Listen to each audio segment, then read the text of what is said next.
今90后如何带娃？少喝，多喝点水对身体好。我不要，你不给我喝可乐，我就不吃饭。你好好喝水，我就给你喝可乐。我要喝水。别玩了，上幼儿园要迟到了，听到了没？我要把他们带到路上玩。你这么多玩具，你得搬到什么时候去啊？你快点让别磨叽。我不管，你不让我带玩具，我就不去幼儿园。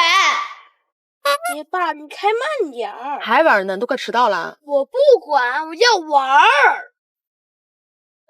我小伙伴老爸都有司机，你为什么没有？而且他们老爸给他买个一屋子奥特曼。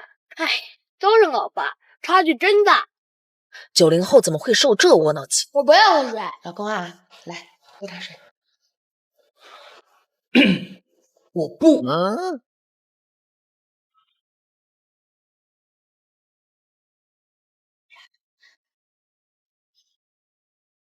不让我带，我就不去上学。好好好。